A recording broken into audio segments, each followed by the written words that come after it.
Hello, everyone. Welcome to another episode of 100 Yards of Football Sports Talk Radio. I'm your host and producer, Logan Landers. Joining me here today to talk about the 2025 NFL Draft prospect, Connor Weigman, quarterback coming out of Texas A&M, is the very talented writer over at FirstRoundMock.com. He's been doing some good work here, video-wise, in the last couple of months for 100 Yards Football.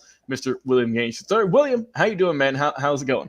Oh man, I'm doing good, and I'm about to knock this evaluation out of the park. So, All right, well, we're looking forward to it. But before we hand the ball over to you, turn the keys over to you, whichever analogy you want to use.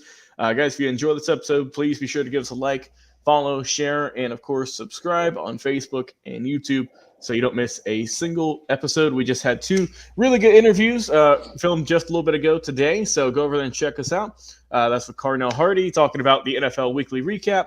And of course, we had a 45 plus minute long episode, former NFL player, also media personality Harper LaBelle, talking some USC history specials. That's just two videos we've done today, let alone the thousands that we've done on the channel. So go over there and go and give us a like, follow, share, and subscribe once again. All right, well, William, let's get into it, man. What do you like about Connor coming out of Texas A&M after a year that he would like to forget last year? I'm sure. yeah, for sure. He's really only played 8 games, four per season. No, but Connor, he's a 6'3", 215-pound prospect, and the thing is, he comes in, he's got good timing, dropping back, but when he goes to throw the ball, he's got this slower release, and literally, I've seen him go to release and seen the defense react to him before the ball was even out. And that is something that's going to be killer in the NFL. When he steps and drops, coming back on short and intermediate routes, he tries to drive the ball. When he torques off his hip, he drives his front foot, that injured foot, may I add, um, into the ground and snaps his wrist, trying to put a little bit more pop, a little bit more velocity, and that is going to be his huge thing. Um, practice doesn't make perfect. Practice makes permanent. And this kid, I mean, he's good. I mean, he's got a killer deep ball. If he can clean up the mechanics that he has, and like I mentioned, that injury that he had was on the same foot. Oh, anyway, I I mean, was yeah, trying to think of the coach's name. and that's the thing, though. It's just tough. And let me clarify when I said a year he'd like to forget. Not that his stats weren't bad. It's just, like you mentioned, he's only played in 8 games in his career, not a season, in his career. And it's been 2 seasons worth of playing time. And we've only seen this guy in a handful of games. And it seems to be one of those cases at this moment of a guy who was very much hyped up, right, coming into Texas A&M, just hasn't done much with it. He's looked impressive when he's on the field, but he's more so doing more work in physical rehab than he is scoring touchdowns, which is unfortunate. Very, very. I mean, his long ball placement too. It also leaves something to be desired. But like I said, when it comes out of his hand, that's what he needs to be doing on the short and intermediate routes. He has some stats that look pretty gaudy, and like I said, that goes for college football, not the NFL. And what's going to happen with his foot? His processing speed. I'm I'm not sure. I mean, how exactly capable he is at processing. Not saying he doesn't. It's just slower than normal, kind of like his release, and that's going to be something in football. I mean, this is an accomplished athlete. He knows football. He knows the game, and Texas A&M is trying to get back to relevance. You know, back to the Johnny Manziel days, and trying to get back to the top of the college football world. Um, this kid can, I believe, he can do that.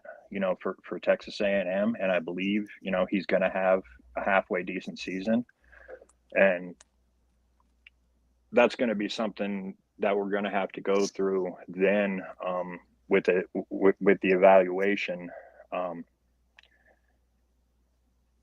Yeah, and with Connor too, when I looked at him, and like you said, when he's played, he's looked really good, right? 5-3 as a starter, 5-4 overall.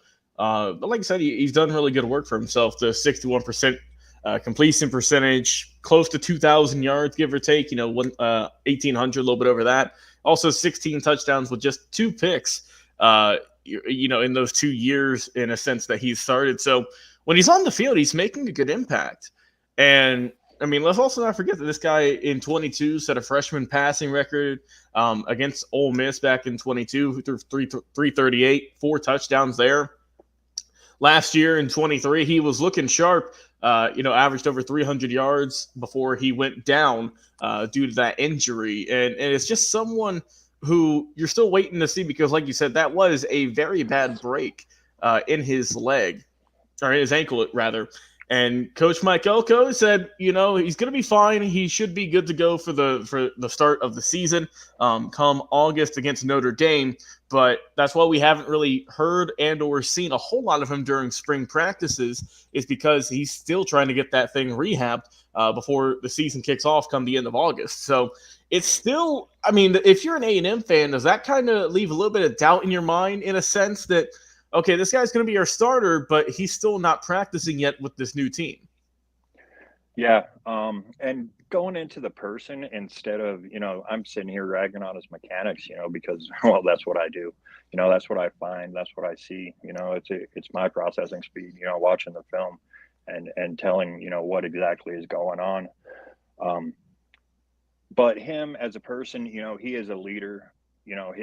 His team believes in him. I've seen, some videos of him and his friends, and they absolutely believe in this guy. And that is one thing that can take him really far in the college football world. Besides that, at Texas A&M, his backup is Max Johnson, and I'm not even going to get into him. That's a separate video. Yeah, that's a whole separate video. But I mean, this guy, like I said, he's a hotshot leader, and he's got that moxie about him, and he has the ability. It's like I bring back that that practice makes perfect thing. He needs to get a quarterback coach or something to where they're cleaning that stuff up. Because he definitely, as a person, as a leader, as a quarterback, he can lead his team to a lot of things, a lot of accomplishments, and he can do that for himself. But other than that, it's going to be interesting with him. So I'm not going to ask you to predict a stat line per se, but more so, does he play the full season? I feel like that's a fair question. With him driving his foot into the ground, I'm not sure because that's so unless he changes his mechanics, you don't think he's going to last again? Is that am I fair to assume that? It's in doubt. It's definitely in doubt. And I mean, he can go and he's going to throw for a lot of touchdowns. Like I said, that deep ball is absolutely beautiful. Like just a release of it and coming out. I watched a few and I was really, really impressed. But when it comes down to it, I had him at a 5th round grade in the NFL draft. And he kind of, with the mechanics deal and stuff like that, I would almost compare him to like a J.J. McCarthy, and I'm not very high on him. Right. That's another video. No, but, go ahead. But yeah, I mean, the 5th round right now is absolutely fair for what's said and what's been done, and that's just what I believe. So, and we will see what happens. Like I said, Connor is a guy who is interesting because, like you said, you have him currently listed as a 5th round quarterback coming into this 2024 season and the 2025 draft. But like you said, we've only seen him in a handful of games, and he's looked impressive. But we are all just looking for consistency. And, of course, once we get closer to the next year's draft, that this injury bug will always come up and say, all right, well, kind of like Michael Penix, how he looked good when he was on the field, but he was hurt. He missed all this time. But like we saw with Penix, if he plays healthy, if he's on the field, if he can produce at a high level like they're expecting him to do out there for the Aggies, then that'll shut him up. That is what made Michael Penix go to the Atlanta Falcons early on. That's what made him kind of get rid of that narrative of, oh, he's just injury prone, but he's got all this potential. And for Connor, we're hoping that he proves us wrong and that he can go out on the field and be healthy and be productive and help A&M win some good games this upcoming season. So we'll see what happens. But this is a guy who definitely has a lot of question marks around him. He's definitely going to have a lot of eyeballs on him because he has such a talented arm. But you got to stay on the field. And Connor, we're hoping for a healthy and active season come 2024. And we hope you have the best of success in the 2025 NFL draft. Well, William, appreciate you coming on the show, man, lending your expertise about Connor Weigman. I've been your host and producer, Logan Landers. Guys, put in the comments what's your stat line going to be for this young man here. How many touchdowns is he going to throw for? How many games is he going to play? How many yards is he going to throw for? We're going to hear it in the comments on Facebook and YouTube. Also, go and download our podcast. And until next time, we'll see you again on another live episode.